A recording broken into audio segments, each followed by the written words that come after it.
nós iremos ler do verso 1 a 13.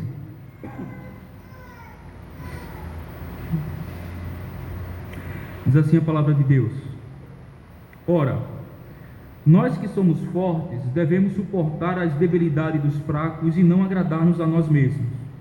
Portanto, cada um de nós agrade ao próximo no que é bom para edificação.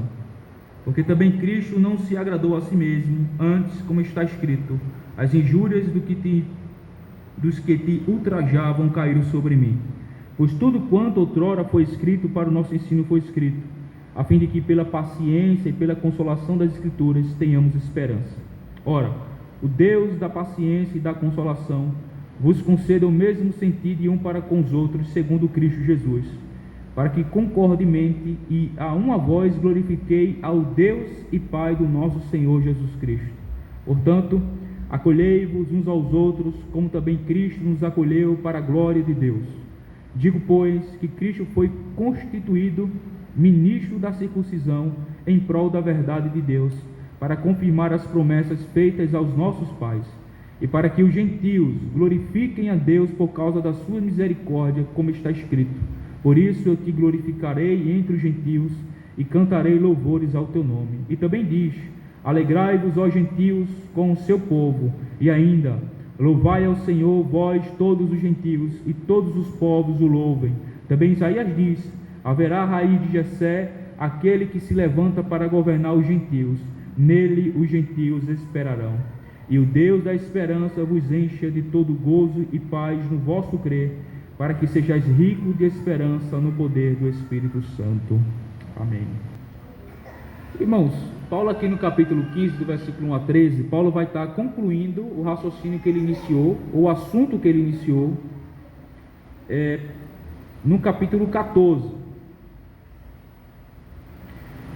Como nós sabemos, no capítulo 14, a partir do versículo 1, Paulo vai tratar de uma questão de relacionamento que estava acontecendo na igreja de Roma, uma igreja que era constituída por gentios e judeus, e por conta de questões culturais e étnicas, e de ética, estava havendo um certo conflito entre esses dois grupos, os judeus e os gentios. Os judeus, todos eles nascidos e criados segundo as regras da lei mosaica, em todos os seus aspectos, nos mínimos aspectos, em toda a lei cerimonial.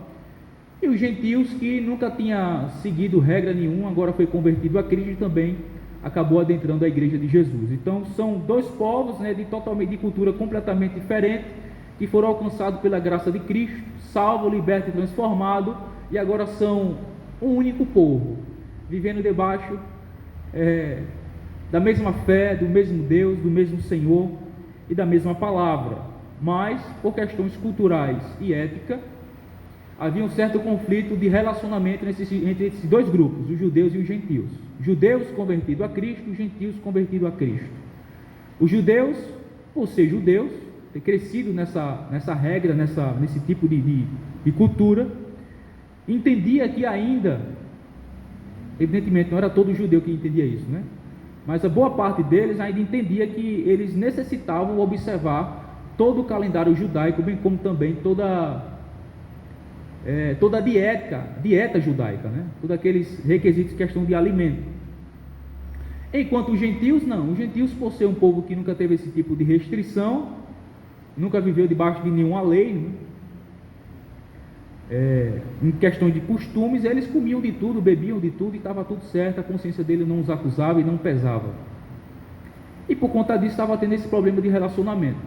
O povo, quando se juntava, estava lá um gentio que trazia um pernilzinho na brasa, uma feijoada com um bocado de orelha de porco, e aí os judeus se escandalizavam com aquilo, os judeus não comiam, não participavam, isso acabava minando a comunhão deles, o relacionamento deles.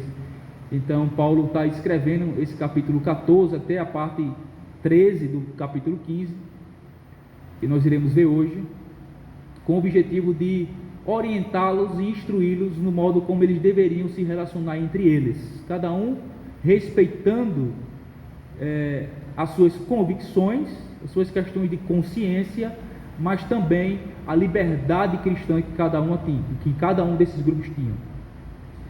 Paulo, ele chama esses dois grupos de, um grupo ele chama de forte e outro grupo ele chama de fraco. Evidentemente os fracos, ele tem...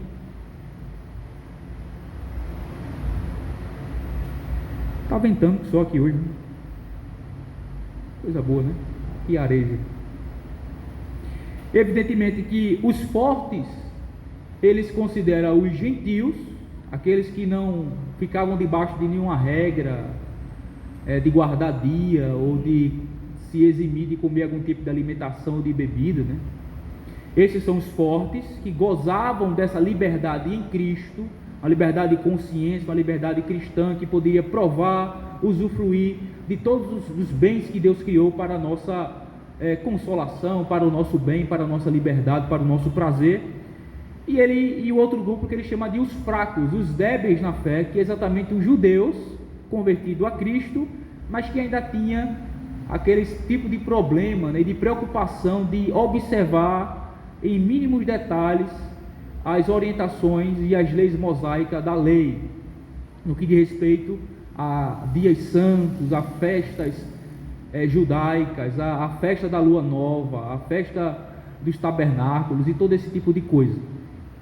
Então os judeus, eles ainda não tinham conseguido ainda, boa parte deles, não tinham entendido, crescido na fé, no conhecimento e na maturidade cristã, de que todas aquelas coisas lá prescritas na lei de Moisés, as coisas cerimoniais, era simplesmente uma sombra, um tipo, uma figura que apontava para a realidade que era Cristo.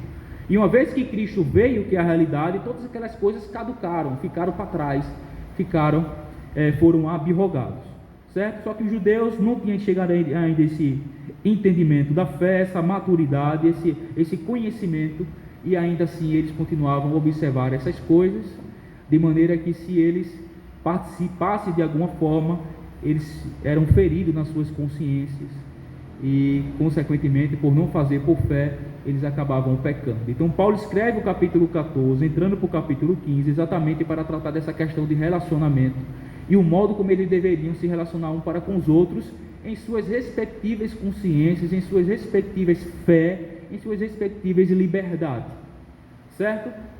Na primeira parte, como nós vimos, do versículo 1 ao versículo 12 do capítulo 14, Paulo tratou a respeito dos fracos e fortes, deixando claro de que, em suma, né, o resumo de todo o ensino de Paulo do versículo 1 a 14, é que os fortes não deveriam desprezar os fracos, ignorar os fracos, menosprezar os fracos, antes deveriam acolhê-los, suportá-los.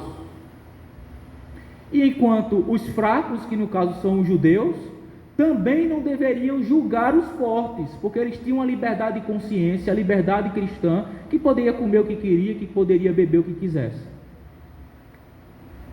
Então, os fortes, que são os gentios, não menospreze, não despreze, não menospreze os judeus irmãos, porque eles não querem comer carne de porco, não querem comer sangue, não querem tomar vinho, ou qualquer outro tipo dessas questões, não querem observar dias, ou querem observar dias, no caso, né, o calendário judaico.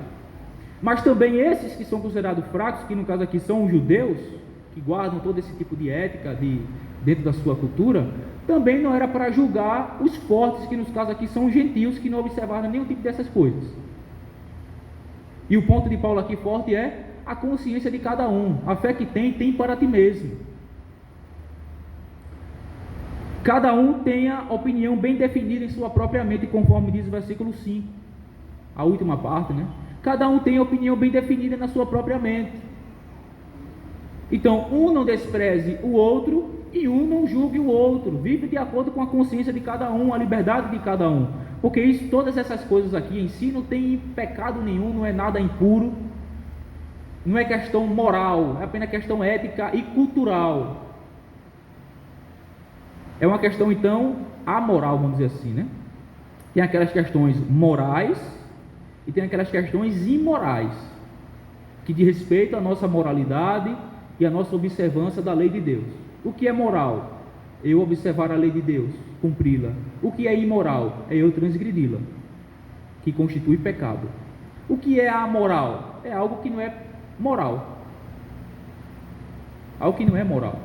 É algo cultural, algo de costumes, de usos, que não tem em si algo pecaminoso e que não há uma obrigatoriedade de cumpri-la, como é a questão moral da lei de Deus, que uma vez quando a pessoa não cumpre, a pessoa peca, transgride.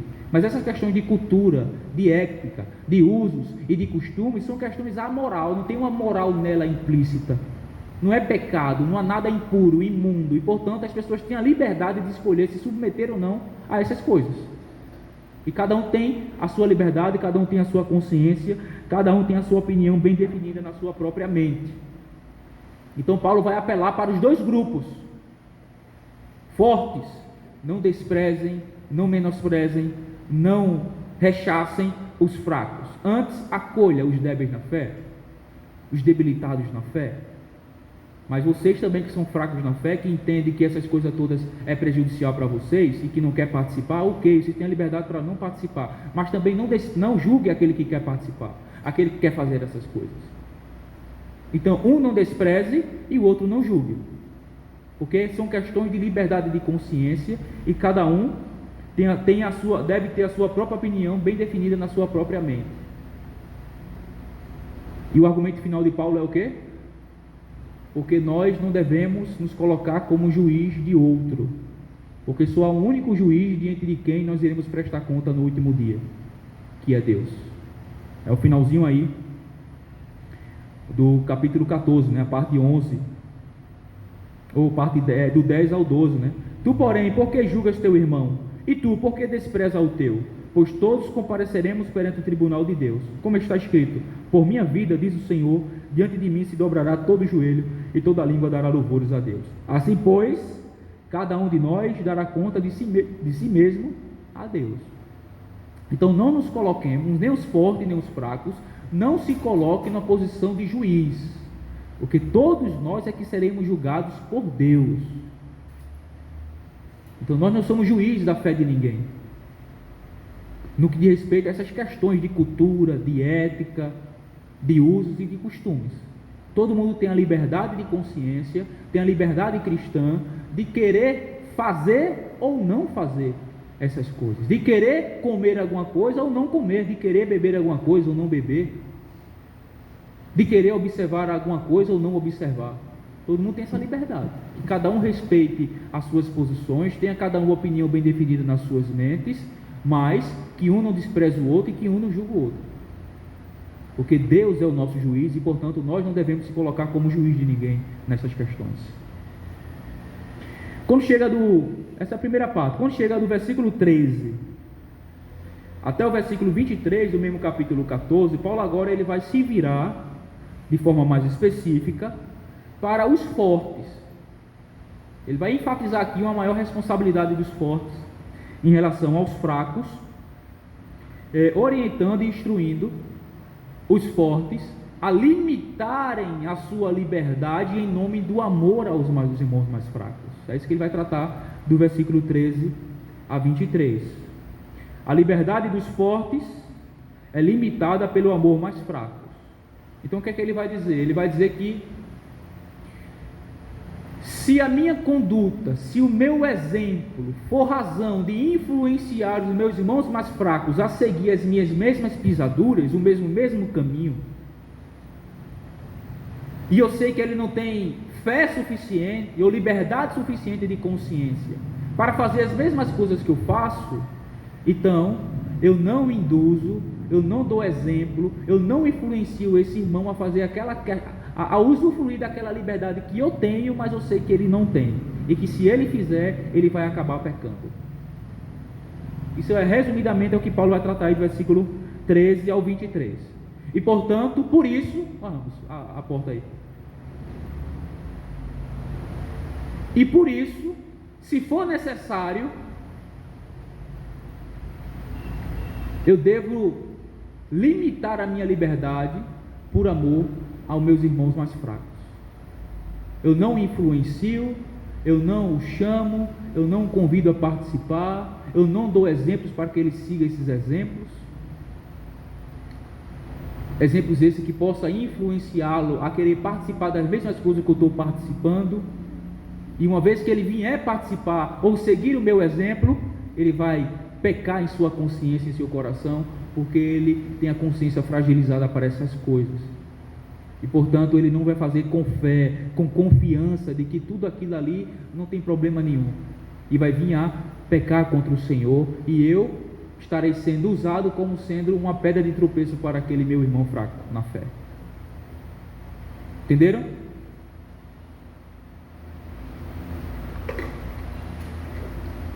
Então é isso que o apóstolo Paulo ele vai tratar dos versículos 13 a 23. Ser escândalo ou pedra de tropeço para o nosso irmão, a gente também deixou isso aqui claro, né? Nos últimos estudos. Não é eu subjugar a minha liberdade por conta da fragilidade de alguns irmãos, porque dessa forma seria impossível viver, não é? Não teria como viver dessa forma. Tem crentes, irmãos, que dizem que homem não pode ter barba e tem que tirar a barba. Outros vão dizer que homem não pode andar de bermuda e tem que tirar a bermuda. Outros vão poder dizer que o homem não pode usar regata. Outros vão poder dizer que o homem pode cortar o cabelo de determinada forma. Outros vão dizer que mulher só pode usar saia ou vestido. Ou mulher que não pode usar adereços nem maquiagens. Então vai ter uma série de usos e costumes que foi introduzido ao longo da história na igreja, somente a história mais recente, que para muitos hoje é causa de escândalo, né? É errado se não submeter. Tem outros que vão dizer que tomar vinho ou bebida alcoólica é pecado, né? Que não pode. Eu não vou dizer que comer sangue também não pode, ou comer alguma carne de porco também é pecado, não pode. Então, se a gente for submeter-nos a opiniões de cada irmão em Cristo, é impossível a gente viver. A gente vai ter que, toda vez que for para sair para algum canto, a gente vai ter que sair com um bocado de uma mala, com um bocado de coisa. Porque quando a gente vê um irmão, a gente vai tirar a bermuda, botar uma calça. Quando uma irmã vê outra irmã que se escandaliza com um brinco, vai ter que tirar o brinco, tirar a maquiagem, lavar o rosto. Então veja que coisa absurda, né? Então não tem como entender dessa forma. A única forma de entender que faz mais sentido a respeito desse assunto é exemplos que influenciem outros irmãos fracos a fazer coisas que eu faço, as quais ele não tem a mínima condição de consciência e de fé e de maturidade para realizá-las. E por isso ele irá pecar contra o Senhor. E dessa forma eu estarei sendo então a rocha de escândalo, na pedra de tropeço e motivo de escândalo para o nosso irmão. Certo? Mas Paulo aqui vai orientar dizendo exatamente isso. A nossa liberdade deve ser limitada pelo amor aos irmãos. Se por conta do meu exemplo, em um momento que eu vou comer algum tipo de carne, tomar algum tipo de bebida, ou participar de alguma coisa, em que eu sei que eu irei influenciar aquele irmão que está comigo a fazer as mesmas coisas, então eu evito de fazer, por amor a ele, por amor à sua consciência fragilizada, porque eu sei que se eu for fazer no ambiente dele, junto com ele, ele irá acabar sendo influenciado por mim, ele irá acabar a querer seguir o mesmo exemplo, e então ele irá pecar. Quando ele tomar o primeiro gole de vinho, a consciência dele, quando ele comer o primeiro pedaço de toicinho, a consciência dele, quando ele comer a primeira colherada de uma galinha cabidela no sangue, né, guisada no sangue, ou então comer aquele lá do porco lá, o sangue do porco, quando ele comer o primeiro pedacinho de chouriço, a consciência dele martela ele, e ele fica abatido, a sua fé é fragilizada, ele tropeça em sua fé, a sua consciência o fere, ele então se entristece, ele se enfraquece, ele fica abatido, ele fica amuado, ele se sente cheio de culpa, e a culpa, em boa parcela, é minha, porque eu acabei influenciando ele a participar dessas coisas. Certo? É nesse sentido, para que nós não façamos de escândalo, de tropeço para os nossos irmãos. Ok? Então, versículo 20 aí do capítulo 14, vamos ler apenas isso aí para a gente ver. O 20, o 22, para a gente entender bem. Diz assim: não destruas a obra de Deus por causa da comida. Todas as coisas, na verdade, são limpas. mas é mal para o homem comer com escândalo, exatamente nesse ponto. É bom não comer carne, nem beber vinho, nem fazer qualquer outra coisa com que teu irmão venha a tropeçar, ou se ofender, ou se enfraquecer. A fé que tens, tens para ti mesmo perante Deus. Olha, a fé é tua, a fé é pessoal. A fé, ele é particular de cada um. Então a fé que tu tem, tenha perante ti, perante Deus. Bem-aventurado aquele que não se condena naquilo que aprova, mas aquele que tem dúvidas é condenado se comer. Porque o que faz não provém de fé, e tudo que não provém de fé é pecado. Tudo que não provém de fé é pecado. E aquele que come, aquele que participa ou faz qualquer outra coisa, não sendo por fé, por convicção, por confiança de que essas coisas não são pecados ou impuras em si, ele está pecando, se come com dúvida, né? E aí a gente, quando terminou aqui, a gente falou de uma série de coisas que é comumente discutida até o dia de hoje no meio evangélico, né? Árvore de Natal, balinha de Cosmos do Damião, comer milho ou canjica ou pamonha na época do São João, fazer ceia de Natal, árvore de Natal, pisca-pisca, comer porco, tomar vinho, comer sangue, uma série de coisas que hoje a gente acaba se enganchando no meio evangélico e discutindo de um para com o outro de questões que não têm a mínima razão para ser discutido de fato, né? Principalmente numa igreja que é gentílica em sua totalidade, como nós, né?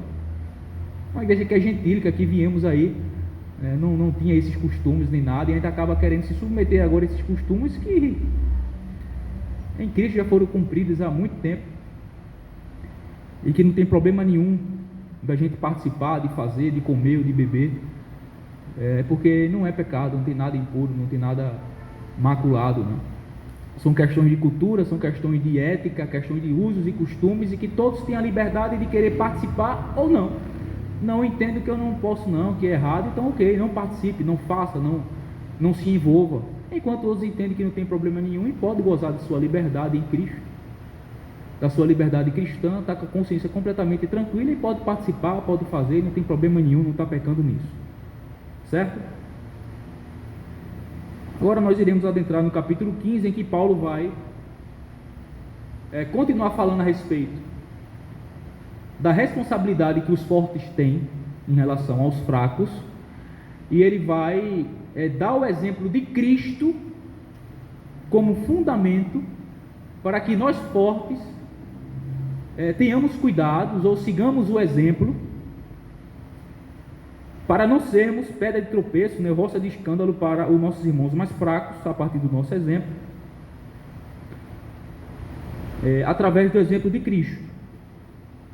Certo? Nós iremos ver então versículo 1 e 2 em diante, né?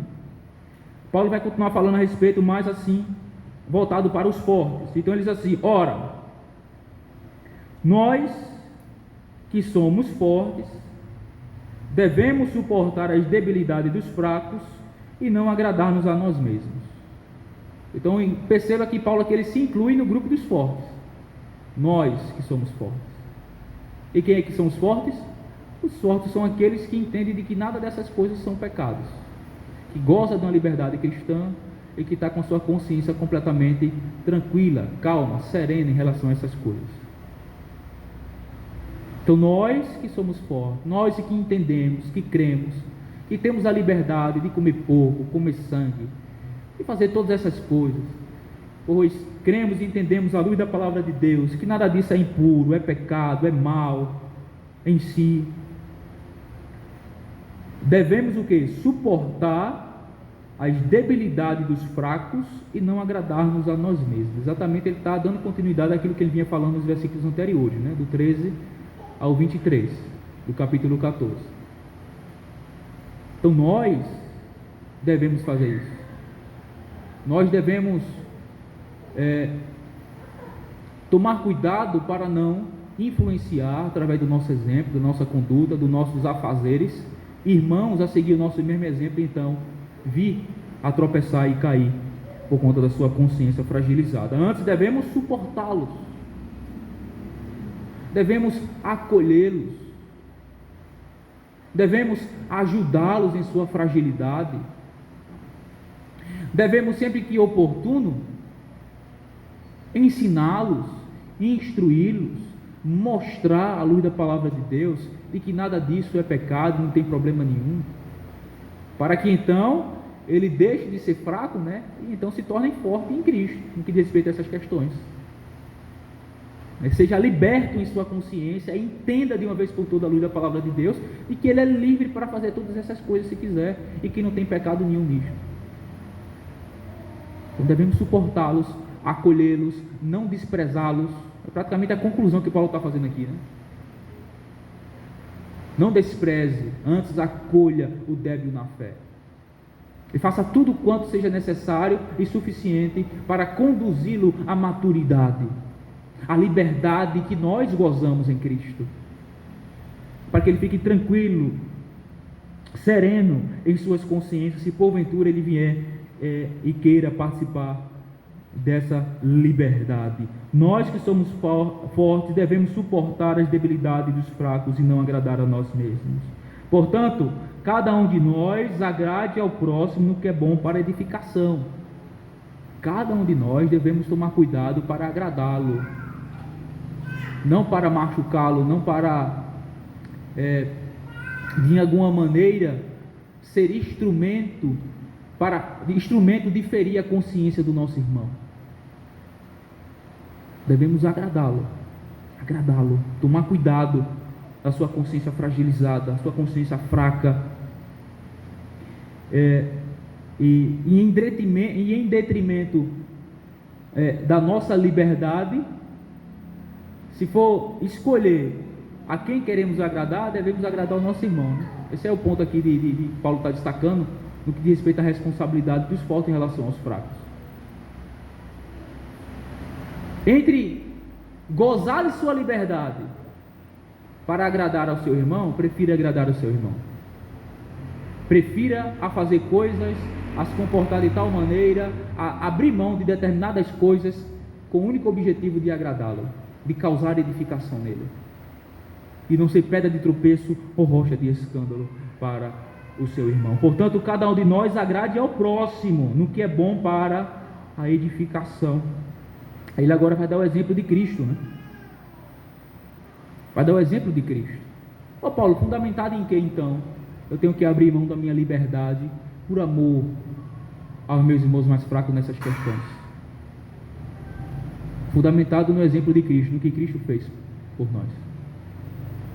O que é que Cristo fez por nós? É que ele vai mostrar. Versículo 3. Porque também Cristo não se agradou a si mesmo. Cristo não se agradou a si mesmo. Como é que Cristo não se agradou a si mesmo, irmãos? Você acha que a obra que Cristo fez para nos redimir, para nos salvar, ele fez isso com felicidade, no sentido de, que coisa prazerosa, que feliz ser crucificado, que feliz receber as chibatadas, a coroa de espinho e por fim receber a ira de Deus Todo-Poderoso sobre mim nessa cruz, que coisa maravilhosa, né? Não, isso não foi agradável a Deus, a Cristo. Isso não foi agradável a Ele. Então, em imitação a Cristo, devemos também abrir mão de nossa liberdade, do nosso conforto, para agradar os nossos irmãos. As injúrias dos que te ultrajavam caíram sobre mim. Os pecados daqueles que ofendiam Deus com sua pecaminosidade foram imputados, ou caíram sobre Cristo. E Cristo recebeu toda a punição por essas injúrias da parte do seu próprio Pai. Então imagine isso. Imagine se isso foi agradável a Cristo. Imagine se ele fez isso sorrindo, feliz, contente, alegre. Não, com muita dor, com muito lamento, com muito sofrimento, com muita tristeza, com muita angústia.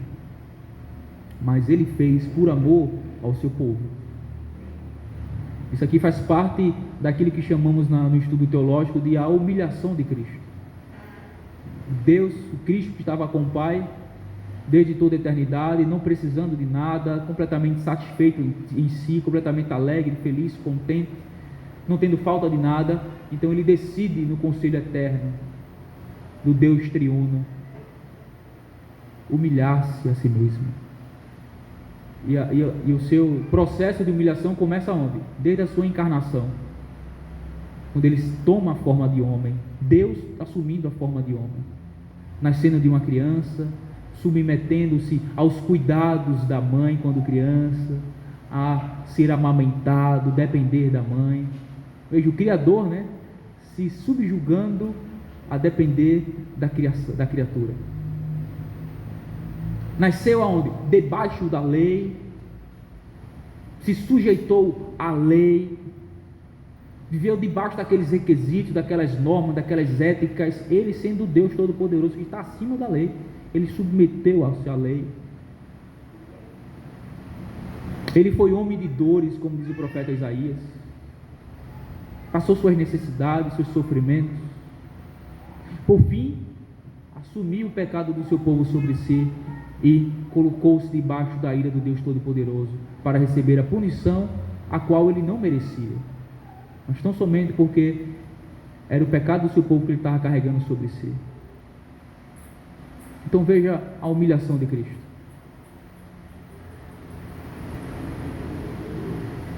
Veja só, tudo que ele se submeteu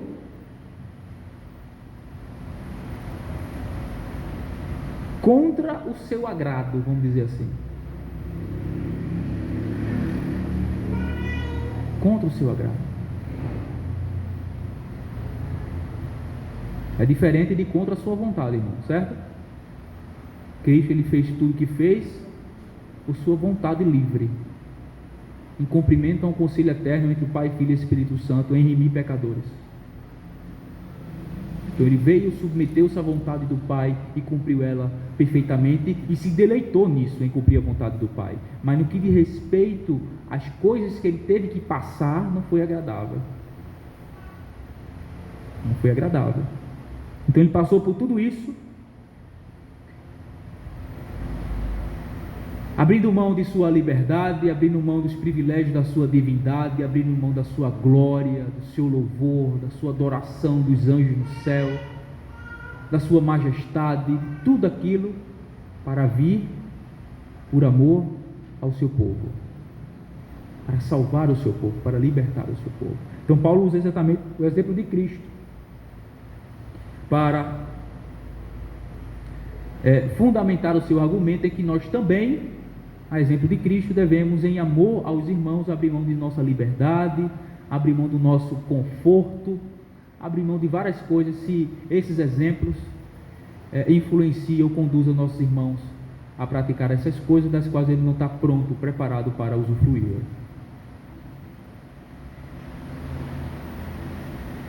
Mas se alguém perguntasse assim: ah, Paulo, mas isso aí foi Cristo, isso aí foi Jesus, Jesus é Jesus, né? Aí Paulo vai dizer o seguinte no versículo 4: pois tudo quanto outrora foi escrito, para o nosso ensino foi escrito. Paulo está dizendo, tudo que está escrito, tudo que está registrado, foi para o nosso ensino, foi para a nossa educação, foi para que nós imitemos, obedeçamos, porque tudo que está escrito para o nosso ensino foi escrito, a fim de que pela paciência e pela consolação das Escrituras tenhamos esperança. Então imagine alguém dizendo assim: ó, Paulo, não, isso aí foi Cristo, rapaz, isso aí foi Jesus. Jesus, ele é Jesus, é o Senhor, é Deus, meu Deus homem encarnado, o Todo-Poderoso. Então ele fez isso por amor a nós, está certo, mas nós podemos gozar dessa nossa liberdade, né? Falta a gente pode. Mas o que está escrito para nosso ensino, para nossa instrução, para nós seguirmos o exemplo. Tem coisas que nós não podemos, em algum sentido, imitar a Cristo, mas no que diz respeito à nossa conduta, à nossa ética, à nossa moral, ao nosso comportamento, tudo que está escrito a respeito do que Cristo fez, nós devemos imitá-lo, nós devemos seguir as suas pisaduras, o seu exemplo. Quem falou? Não? Ora, o Deus da paciência e da consolação vos conceda o mesmo sentir de um para com os outros, segundo Cristo Jesus. Então ele agora destaca atributos de Deus aqui, né? Deus é o Deus da paciência e o Deus da consolação. A paciência, provavelmente Paulo está aplicando aqui a quem? Aos fortes. Sejam pacientes. E a consolação? Aos fracos. Com a nossa paciência, nós consolamos os nossos irmãos débeis na fé. Com nossa paciência. O Deus que é paciência nos concede paciência, longanimidade, para que através dessa longanimidade, dessa nossa paciência e nos comportar corretamente ante a face dos nossos irmãos mais fragilizados, eles possam ser então consolados pela experiência, pela esperança que Deus e a sua palavra nos traz. Então Paulo aqui ora, né? Ele faz um pedido, que este Deus da paciência e da consolação conceda o quê? O mesmo sentido de um para com os outros segundo Cristo. Para que, versículo 6, para que concordemente e a uma voz glorifiqueis ao Deus e Pai do nosso Senhor Jesus Cristo, para que haja comunhão entre vocês, para que haja união entre vocês, para que haja unidade entre vocês, para que haja harmonia entre vocês, que Deus, que é o Deus da paciência e o Deus de toda consolação, vos faça sentir a mesma coisa que Cristo sentiu, e que vocês em Cristo sintam de um para com os outros, uns paciência e outros visando a consolação dos mais fracos. Mais forte paciência, longanimidade, para suportar as debilidades dos mais fracos, e os mais fracos sejam então consolados, sintam-se acolhidos, abraçados, amados por aqueles que abrem mão da sua liberdade por amor a eles. Sintam-se o mesmo sentir em Cristo Jesus, para que quando vocês tiveres reunidos, unidos, todos vocês glorifiquem a Deus o Pai, adorem em harmonia, em comunhão, em unidade, em amor fraternal e verdadeiro, vivido e praticado de um para com os outros, os fortes sustentando, abraçando, acolhendo, sendo paciente com os mais fracos, e os mais fracos usufruindo da sua liberdade dentro da sua consciência, mas sendo consolado, sendo respeitado, de maneira que todos vocês vivam de maneira que não sirvam de escândalo de um para com o outro, de maneira que os vossos costumes e as vossas liberdades não sejam causas de conflitos entre vocês, ao contrário, que vocês se amem de tal maneira, que se respeitem e que gozem das suas liberdades de acordo com a sua consciência, e que nisto haja harmonia entre vocês, amor verdadeiro e fraternal entre vocês, cuidado e zelo de um para com o outro, no que diz respeito a estas questões, para que vocês vivem concordemente, sintam o mesmo de um para com o outro, e então glorifique a Deus, adore a Deus em espírito e em verdade, verdadeiramente, quando vocês estiverem reunidos em uma assembleia, em um ajuntamento, em uma festa fraternal, para que assim Deus seja glorificado na vida de vocês, na reunião de vocês e na comunhão de vocês. Portanto, versículo 7, acolhei-vos uns aos outros. Veja que agora Paulo ele abrange os dois grupos, né? Ele conclui, portanto, acolham uns aos outros, fracos acolham mais fortes, fortes acolham os mais fracos, como também Cristo nos acolheu para a glória de Deus. Irmãos, Cristo acolheu quem? Ambos. Cristo acolheu tanto o gentio, que não tem nenhum problema com essas questões, quanto também os judeus, que têm a sua consciência mais fragilizada quanto a essas questões. Ele acolheu a todos, judeus e gentios, e uniu em um só corpo no seu povo, a sua igreja, do qual ele é o cabeça. Então, a exemplo de Cristo, como acolheu a todos, respeitando a todos, nesse sentido, né? Não pesando aos gentios no que diz respeito a essas questões de cultura, de costumes e usos, nem também desprezando aqueles que entendem que ainda essas questões são importantes e buscam observá-las. Assim como Cristo fez, devemos fazer para com os outros, acolher a todos. Digo, pois, que Cristo foi constituído ministro da circuncisão, em prol da verdade de Deus, para confirmar as promessas feitas a nossos pais.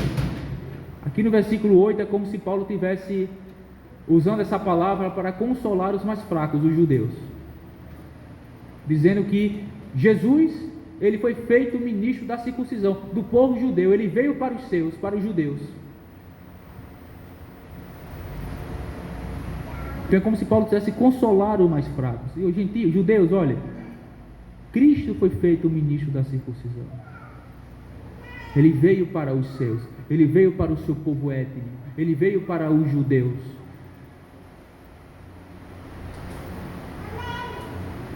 Para cumprir e confirmar as promessas feitas a Abraão, Isaque e Jacó.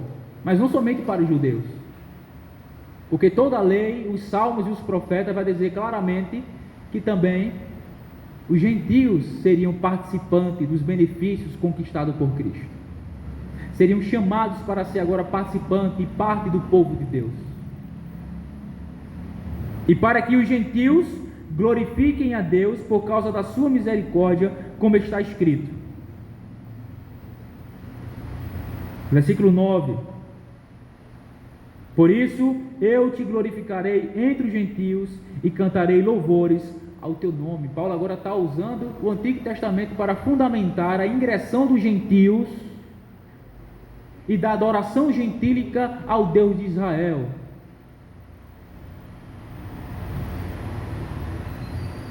Ele está citando aí em 2 Samuel 22:50 e Salmo 18:49. Por isso te glorificarei entre os gentios e cantarei louvores ao teu nome. E também diz: alegrai-vos, ó gentios, com o seu povo. E ainda: louvai o Senhor, vós todos os gentios, e todos os povos o louvem. Esse versículo 10 e 11. Versículo 10 ele está citando Deuteronômio 32:43, a lei, não é? E o versículo 11 ele está citando Salmo 117, versículo 1. Então veja que Paulo está usando a própria Escritura, tanto a lei, quanto os profetas, quanto os salmos, para fundamentar o seu argumento, de que desde a eternidade, Deus já falava na sua palavra, que os gentios participariam do seu povo, iria fazer parte do seu povo. E portanto os judeus não tinham com que julgar os gentios, nem também os gentios desprezar os judeus, e foi através dele que Cristo veio cumprir a lei e os profetas, cumprir as promessas feitas aos pais.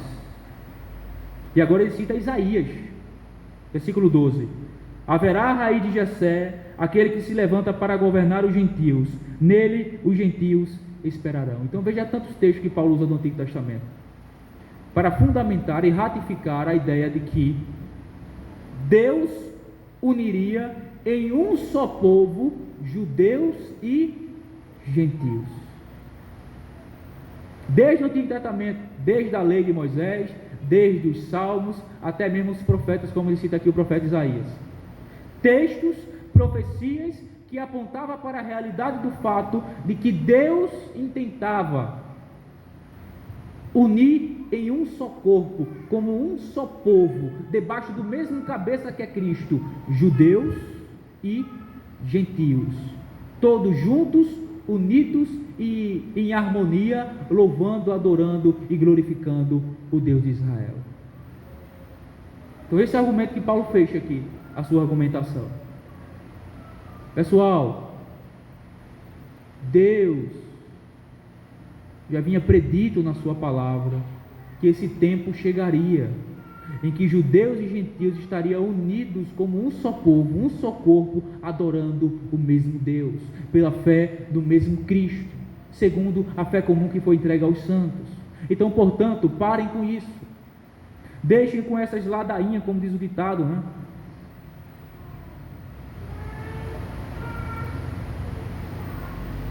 Não percam tempo com essas picuinhas que não têm valor nenhum em relação à fé ou à piedade. Cada um viva de acordo com sua consciência nestas questões. Cada um goza da sua liberdade em Cristo, um não julgando o outro, outro não desprezando o outro. Mas repousa uma maior responsabilidade sobre os fortes.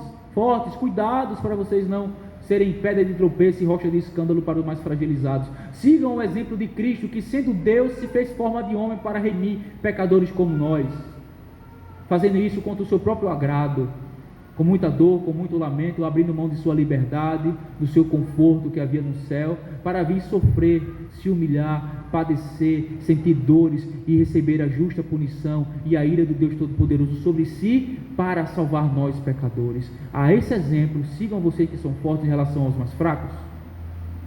Se necessário, abram mão de sua liberdade por amor aos mais fracos. Mas vocês mais fracos, cresçam no conhecimento da palavra de Deus, para também se tornar fortes. Então ele termina no versículo 13: e o Deus da esperança vos encha de todo gozo e paz no vosso crer. Gozo e paz, alegria e paz, paz de consciência. Que Deus faça isso com ambos. Que Deus faça isso com os fracos. Encha você de alegria na sua fé, bem como também de paz em sua fé, no vosso crer, não é? Que servir a Cristo não seja algo pesaroso. Irmãos, é como eu já disse aqui uma vez, eu torno a dizer: ser cristão é algo extremamente sério, mas não é chato.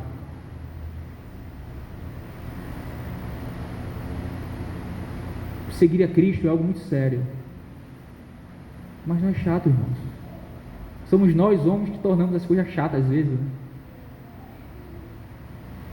Enche as pessoas de regras, de costume, de usos, coloca isso como sendo palavra de Deus e pesa um fardo que nem Cristo colocou sobre as pessoas.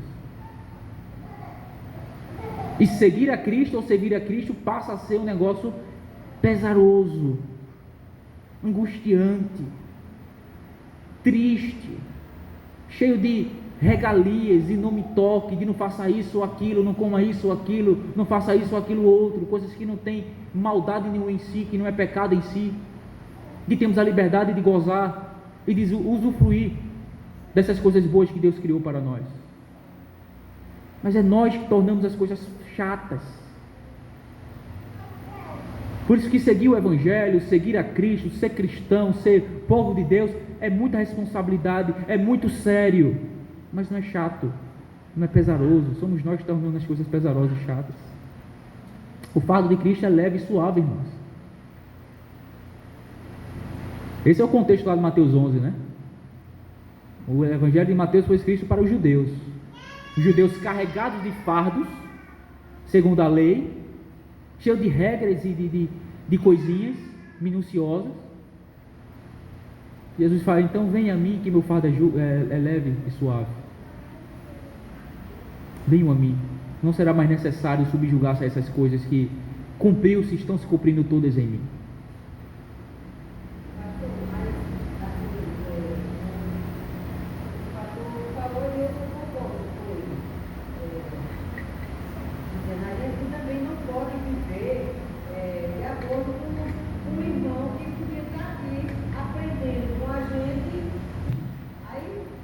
Por não ser presente, né? Acaba ficando. A gente vai viver em prol daquele irmão, porque ele não está aqui para aprender. A gente vai dizer: não, fulano de tal. Não vou fazer porque fulano não está de acordo. Influenciá-los a fazê-lo. Entendeu? No sentido de influenciá-los a fazer o que você está fazendo, e ele não tem capacidade de fazer esse tipo de coisa. Então ele vai não fazer por fé, mas com dúvida, então vai pecar contra o Senhor, né? Porque tudo que é aquilo que não provém de fé é pecado. Certo? Então, irmãos, o Deus da esperança vos encha de todo gozo, de toda alegria e paz no vosso crer, a vossa fé, nosso modo de viver a vida cristã, para que sejais ricos de esperança no poder do Espírito Santo.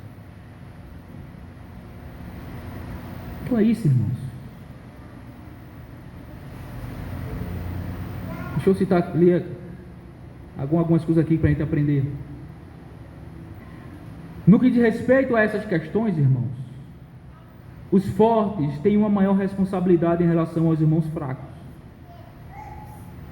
Isso não significa que eles não possam gozar de sua liberdade, mas, se necessário, por amor aos irmãos fracos, eles deverão abster-se de sua liberdade para o agrado e edificação dos outros, conforme a palavra de Deus nos ensinou. Em 1 Coríntios 13, versículo 5, diz que o amor não procura os seus interesses. Veja que coisa. O amor não procura os seus interesses, senão o que é do outro. Por isso, para o bem, edificação e comunhão da igreja, evite fazer algumas coisas publicamente.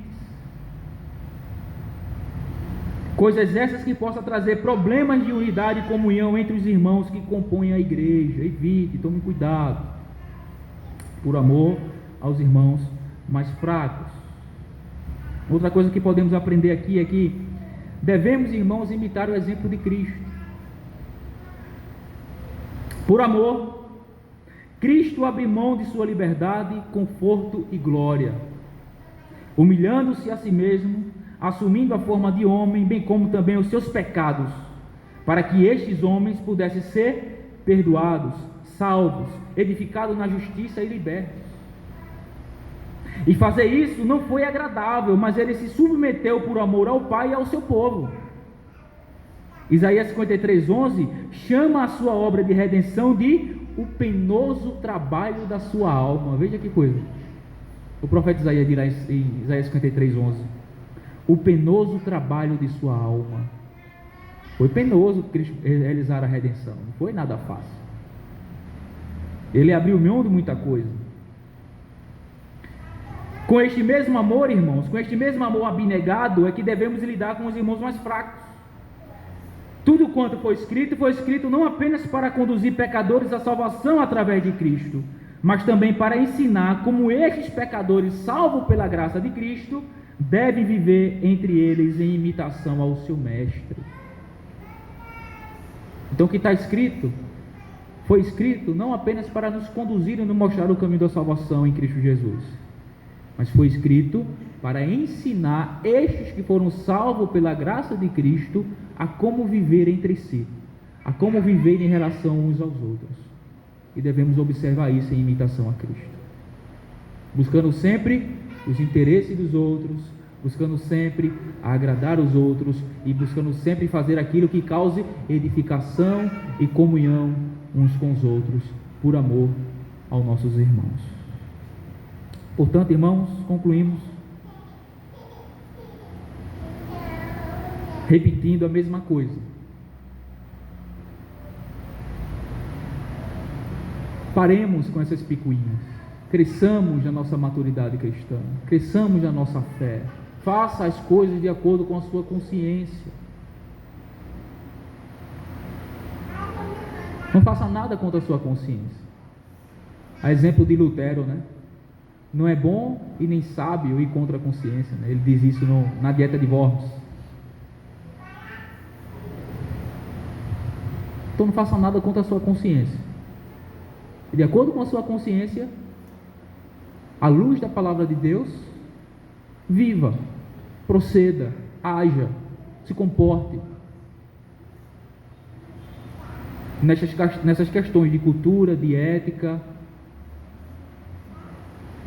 de usos e costumes.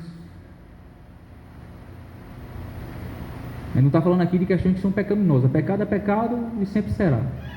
Mas falando nessas questões que não são pecados em si, como Paulo vai dizer, todas as coisas são limpas, são puras, não há nada de mal nisso. E que nós podemos gozar dessa liberdade. É dessas questões que estamos falando de pecado. Mas essas coisas podem tornar-se pecado quando alguém faz com dúvida. Aí é pecado, porque não provém de fé. Então, viva, se comporte, haja de acordo com a consciência de vocês. Os fortes, não despreze os mais fracos e nem queira empurrar nele forçosamente as coisas de liberdade que você goza. Deixe ele viver de acordo com a sua liberdade, não influencie ele, mas acolha ele, abrace ele, ajude ele em suas fraquezas. Quando oportuno, converse com ele sobre essas coisas, tente instruí-lo, ensiná-lo, mostrar. Mas você também fraco, cresça na fé em Cristo. Liberte-se dessas coisas, desses costumes, que em si não é pecado. E decida se você quer fazer ou não. E haja de acordo com isto, com sua consciência. Mas também não julgue. Não atribua pecado sobre outros, o qual nem Deus atribui pecado. Se uma pessoa está comendo sangue, está tomando vinho, comendo carne de porco, coloca uma árvore de Natal na sua casa, um pisca-pisca, no dia 24, chama a sua família ou amigos para participar de uma janta, de uma ceia, então, também não julgue estes. Porque nem Deus disse que essas coisas são pecados. Então não diga que é pecado aquilo que Deus diz que não é pecado. Não coloque fardos dos quais nem Cristo colocou. Que possamos andar e viver em amor, em harmonia, e que a nossa fé cristã, nosso viver Cristo, seja alegre, seja em paz. Alegre e em paz. E que em virtude disso, sejamos ricos de esperança no poder do Espírito Santo.